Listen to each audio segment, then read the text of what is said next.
Concept clear with Saket YouTube channel में आपका स्वागत है। हमने पिछले क्लास में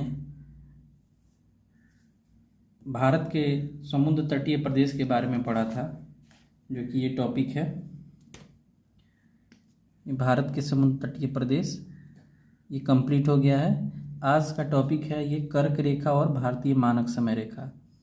इसके बारे में, इन दोनों के बारे में आज पढ़ेंगे हम लोग, और धीरे धीरे ऐसे ही हर एक टॉपिक को कवर करते हुए, लिख के उसको कवर करते हुए आगे बढ़ेंगे। तो चलिए कर्क रेखा के बारे में जानते हैं। वैसे कल समुद्र तटीय प्रदेश के बारे में पढ़ा था, उसको थोड़ा सा ओवरव्यू ले लेते हैं। समुद्र तटीय प्रदेश मैंने बताया था ये गुजरात से लेके ये वाला प्रदेश जो कि अरब सागर में है। अरब सागर, ये देखिए अरब सागर वाला क्षेत्र है, और ये फिर इधर से होते होते ये बंगाल की खाड़ी होते हुए पश्चिम बंगाल। टोटल नौ स्टेट को टच करता है। समुद्र से जुड़ा हुआ है भारत का 9 स्टेट। इधर से 4 स्टेट जो है बंगाल की खाड़ी वाले ब्रांच से टच है, और इधर बाकी 5 स्टेट गुजरात, महाराष्ट्र, ये छोटा वाला गोवा, ये कर्नाटक और केरल, ये जो 5 स्टेट है वो अरब सागर वाले ब्रांच से कनेक्टेड है। दिख रहा होगा आप लोगों को, ये अरब सागर वाला ब्रांच है।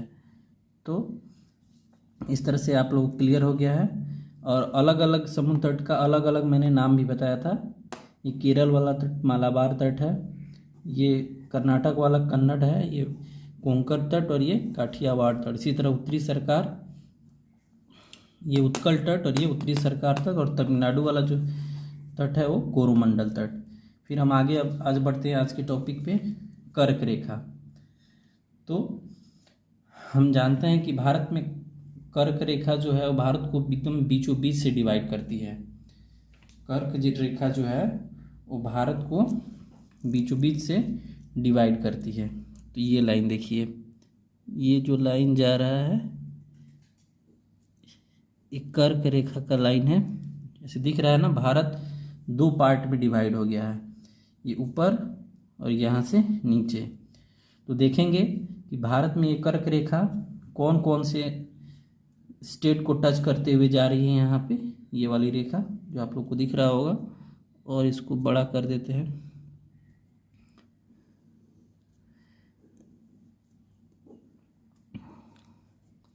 आई थिंक अब आप लोगों को क्लियर होगा। तो देखते हैं, ये देखिए ये कौन से स्टेट में है। ये वाला प्रदेश जो दिख रहा है आपको, ये गुजरात है। ये है गुजरात। फिर देखिए ये थोड़ा सा टच हो जा रहा है यहाँ पे, ये वाली बाउंड्री, जो कि ये पूरा प्रदेश कौन सा है, ये पूरा प्रदेश है राजस्थान। तो यहाँ लिख देते हैं ये राजस्थान। ये देखिए ये पूरा वाला पार्ट जो बीचों बीच जा रहा है सेंटर होते हुए, कौन सा है, कौन सा स्टेट है ये है राजस्थान, ये है एमपी। लिख देते हैं एमपी यानी मध्य प्रदेश। मध्य प्रदेश के बाद ये वाला पार्ट टच हो रहा है यहाँ, ये है छत्तीसगढ़।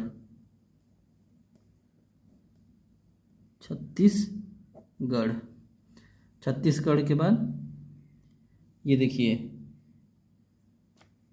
ये छत्तीसगढ़ टच होते हुए यहाँ पे ये कौन सा राज्य है। इसके बाद छत्तीसगढ़ के बाद ये वाला लाइन टच हो रहा है, देखिए ये है झारखंड। छत्तीसगढ़ के बाद यहाँ पे झारखंड, यहाँ पे फिर ये टच हो रहा है, ये पश्चिम बंगाल इधर। अब यहाँ क्या है, यहाँ ये वाला प्रदेश जो खाली दिख रहा है ये बांग्लादेश है, अलग कंट्री है, तो इसको नहीं देखेंगे। ये दोनों फिर भारत में टच हो रहा है, देखिए यहाँ पे और यहाँ पे ये वाला पॉइंट, ये दोनों पॉइंट टच हो रहा है। तो ये आपको पता है कि नॉर्थ ईस्ट का प्रदेश कौन सा है, त्रिपुरा। यह है त्रिपुरा, और बाकी ये लास्ट वाला जो बचा ये यहाँ पे टच हो रहा है, ये है मिजोरम। तो देखिए ये लाइन कहाँ कहाँ से जा रहा है, गुजरात, फिर यहाँ राजस्थान, फिर ये कंप्लीट एमपी में दिख रहा है, जो बीचों बीच वो एमपी है, मेन मध्य प्रदेश, फिर यहाँ छत्तीसगढ़ ये टच हो रहा है, फिर यहाँ हुआ झारखंड, ये पश्चिम बंगाल वाला एरिया, और फिर ये बांग्लादेश है तो इसको नहीं काउंट करना है, दूसरा स्टेट हो गया, सॉरी दूसरा कंट्री हो गया, और ये बाकी दो बचा, तो ये हो गया त्रिपुरा जो कि नॉर्थ ईस्ट वाला स्टेट है भारत का, और ये लास्ट यहाँ पे टच हो रहा है, ये है मिजोरम। इस तरह से टोटल काउंट कीजिए 8 हो गया। तो 8 ऐसे स्टेट हैं जिससे ये कर्क रेखा गुजरती है। अब इससे आगे हमें पढ़ना है, इतना तो सब कोई बता देता है, लेकिन आगे हमें अब थोड़ा सा एडवांस लेवल में पढ़ना है कि जैसे क्वेश्चन आ जाता है कि कौन कौन से राजधानी, किस किस स्टेट की राजधानी जो है कर्क रेखा के उत्तर में है, यानी नॉर्थ में है, इस साइड। कोई कोई ऐसा स्टेट है जिसकी राजधानी नॉर्थ साइड है, किसी किसी ये जो राज्य हैं इनकी राजधानी साउथ में है। तो ये हम देखेंगे कि कौन कौन से स्टेट की राजधानी नॉर्थ में है, कौन कौन से स्टेट की राजधानी साउथ में है, और कौन कौन सा वो स्टेट आएगा जो कि इस कर्क रेखा से होकर गुजर रहा है, उसी स्टेट का ही राजधानी या तो नॉर्थ में या तो साउथ में आएगा। तो उसके बारे में जानेंगे, क्योंकि ये क्वेश्चंस अब इस तरह के क्वेश्चंस बनने लगे हैं। तो चलिए इसको मैप में ये लिख नहीं पाया जाएगा, मैप में अगर लिखेंगे तो ज़्यादा पास पास में हो जाएगा, समझ नहीं आएगा। इसको बोर्ड पे देखते हैं।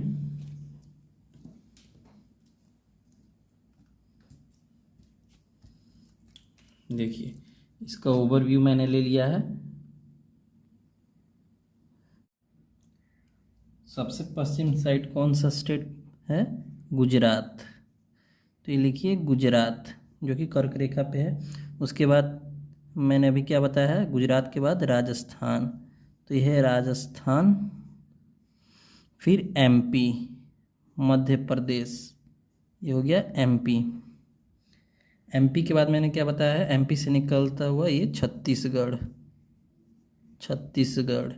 ये मैं बता रहा हूँ कौन कौन सा स्टेट, ये जो लाइन जा रही है कर्क रेखा इसी के ऊपर स्थित है। ये गुजरात है, ये राजस्थान, ये एमपी, छत्तीसगढ़, अब कौन सा बताया था मैंने, झारखंड, और ये पश्चिम बंगाल।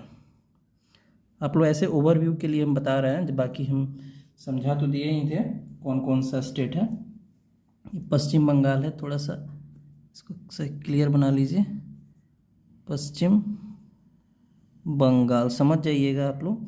और ये दो मैंने बताया था, ये कौन सा, त्रिपुरा है, और ये है मिजोरम। ये क्या है, मिजोरम।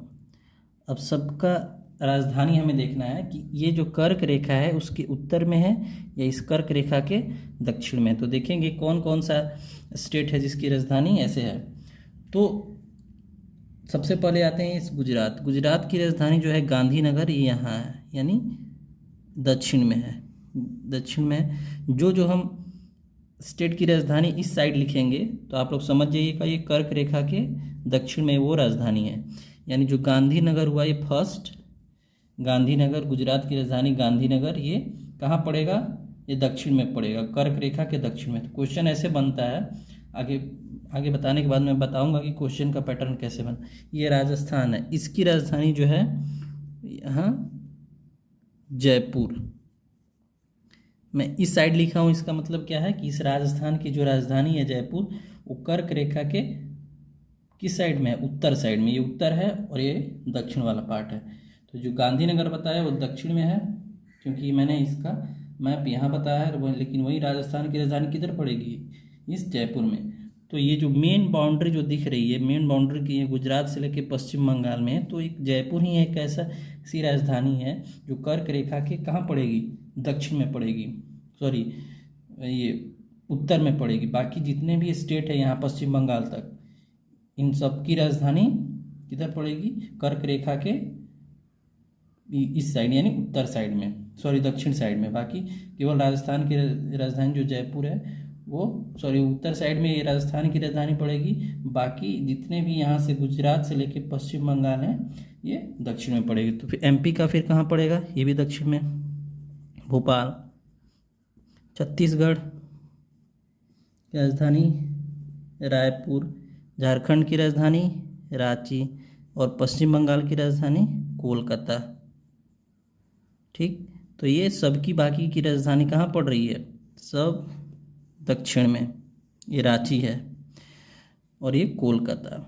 बाकी त्रिपुरा और मिजोरम ये दो बचे। देखिए यहाँ पे कौन कौन सा स्टेट यहाँ ये नॉर्थ ईस्ट में है, त्रिपुरा, त्रिपुरा की राजधानी और ये मिजोरम की राजधानी। त्रिपुरा की राजधानी अगरतला है, यहाँ अगरतला लिखते हैं, ये भी उत्तर में पड़ेगा कर्क रेखे के। और जो मिजोरम की राजधानी है आइजोल, यहाँ लिखा है मैंने आइजोल, ये भी किस साइड में पड़ेगा, ये भी राजधानी उत्तर साइड में। यानी तीन जो राजधानी है, जयपुर, अगर त्रिपुरा की राजधानी अगरतला और मिजोरम की राजधानी आइजोल, ये कहाँ पड़ रहा है, कर्क रेखा के उत्तर साइड में। बाकी सब किधर पड़ेगा, ये दक्षिण की ओर। ठीक, तो ये नोट कर लीजिएगा। उसके बाद से ये आता है कि कौन सी राजधानी सबसे नज़दीक पड़ती है कर्क रेखा के। इन 8 प्रदेश में सबसे नज़दीक राजधानी कौन सा है, मतलब कर्क रेखा में जितने भी स्टेट स्थित हैं किसकी राजधानी सबसे नज़दीक पड़ती है। तो ये जो झारखंड की राजधानी है रांची, वो सबसे करीब है कर्क रेखा, एकदम बिल्कुल पास में है। समझिए कि रांची से कहीं बगल से या रांची से ही होकर कर्क रेखा गुजरता है। ये हो गया। अब आगे बढ़ते हैं। हाँ, ये तो नज़दीक हो गया। अच्छा, दूरस्थ नहीं बताएं, दूरस्थ भी देख लीजिए। राजस्थान की जो राजधानी है जयपुर, जो कि नॉर्थ साइड में स्थित है, तो ये सबसे दूर पड़ता है। कोई भी राज्य का राजधानी जो सबसे दूर है कर्क रेखा की वो है जयपुर, सबसे दूर पड़ता है ये।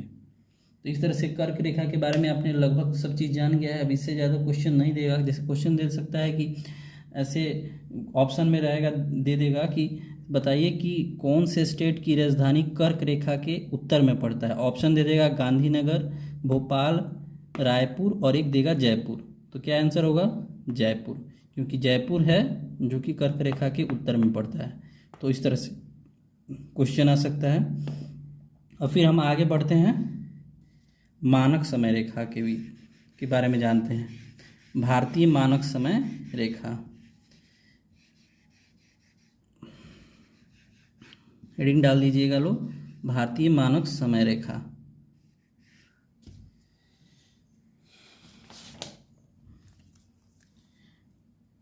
अब मानक समय रेखा जो है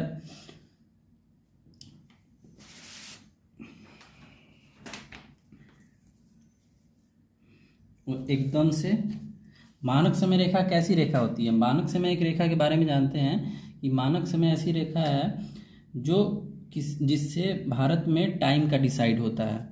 अब देखिए अरुणाचल प्रदेश में अगर हम मानक समय रेखा बना दें, सबसे ये पूरब में है अरुणाचल प्रदेश, यहाँ देखिए, तो यहाँ से तो गुजरात 2 घंटे का डिफरेंस पड़ता है। क्योंकि अगर यहाँ मान लीजिए 5-5:30 बजे या 6 बजे अगर अरुणाचल प्रदेश में, या 5:30 बजे सुबह सनराइज होता है, सूर्योदय होता है, तो उसके 2 घंटे बाद गुजरात में सनराइज होता है। यानी 6 बजे यहाँ होगा तो 8 बजे गुजरात में, क्योंकि ये सबसे पश्चिमी प्रदेश है इंडिया का।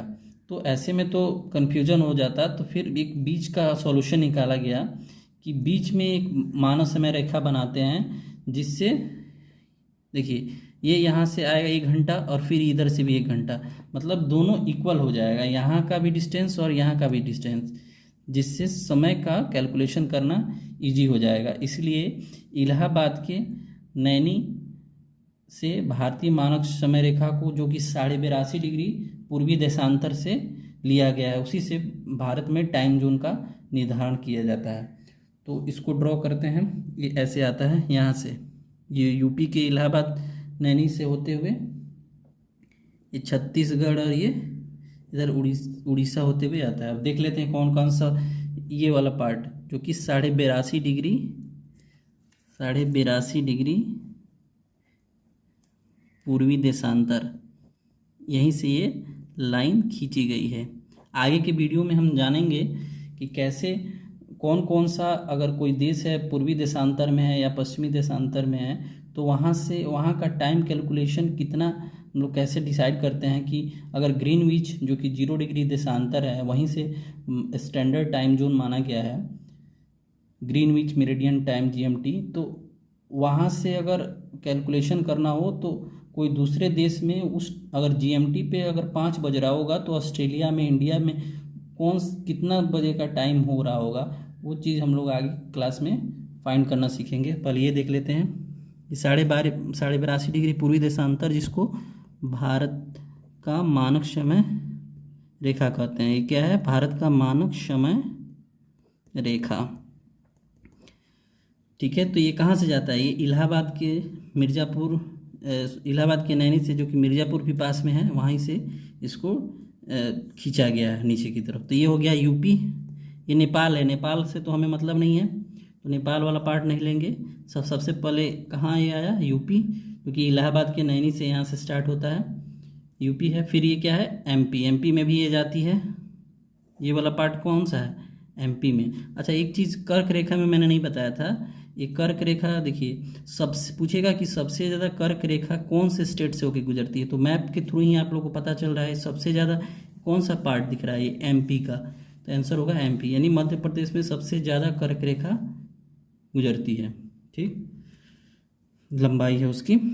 तो ये एमपी में देखिए मकर रेखा भी आ रही है, एमपी से ही होके जा रही है। और एमपी के बाद ये क्या है? छत्तीसगढ़, यानी ये छत्तीसगढ़ भी हुआ, यूपी हुआ, एमपी, फिर ये छत्तीसगढ़ और ये वाला प्रदेश देखिए यहाँ पे टच है, यहाँ पे भी टच हो रहा है। तो ये कौन सा है? ये है उड़ीसा। और फिर ये लास्ट ये क्या है? यहाँ पे भी टच हो रहा है, देखिए ये वाला। ये क्या है? कौन सा स्टेट है? है आंध्र प्रदेश। तो इस तरह से जो राउंड कर दिए हैं वो समझ लीजिए कर्क रेखा। ये भारतीय मानक समय रेखा के बारे में बता रहे हैं कि ये यूपी यहाँ से जा रही है, ये यूपी, एमपी, फिर ये छत्तीसगढ़, ये वाला पार्ट जो इतना है, इतना जा रहा है छत्तीसगढ़ में, फिर ये छोटा सा उड़ीसा में यहाँ पे, और फिर ये आंध्र प्रदेश। इस तरह से 5 स्टेट से ये जो है भारत की मानक समय रेखा क्रॉस करती है। यहीं से हम लोग टाइम जोन का निर्धारण करते हैं कि भारत में कहाँ क्या बज रहा है। वैसे सब इसलिए इक्वल, ये जैसे आप लोग आगे बताएंगे कि अगर जैसे रूस है वहाँ 8 या 9 टाइम जोन, इतना बड़ा उसका एरिया है रूस का कि वहाँ एक टाइम जोन से काम नहीं चलता, इसलिए उसे 8 या 9 टाइम जोन में डिवाइड किया गया है। और लोग वो अपना डिसाइड करते हैं कि हम लोग किस टाइम जोन के अनुसार समय का कैलकुलेशन अपने साइड अपने एरिया में करेंगे। तो भारत को एक ही टाइम जोन में बांटा गया है, यहीं से चारों ओर टाइम का निर्धारण किया जाता है। तो इस तरह से कर्क रेखा और भारतीय मानक समय रेखा जो कि 82.5 डिग्री कहाँ पूर्वी देशांतर से जाती है, स्थित है उसी पे। तो हम लोगों ने जाना और कर्क रेखा भी आप लोग पढ़ लिए। अब आगे की टॉपिक फिर हम कल क्लास में लेके आएंगे और लिख देंगे कि कौन कौन सा आगे हमें पढ़ना है, कौन कौन सा टॉपिक, और फिर देखते हैं उसके आगे पढ़ेंगे। आप लोग सपोर्ट करते रहिए। धन्यवाद।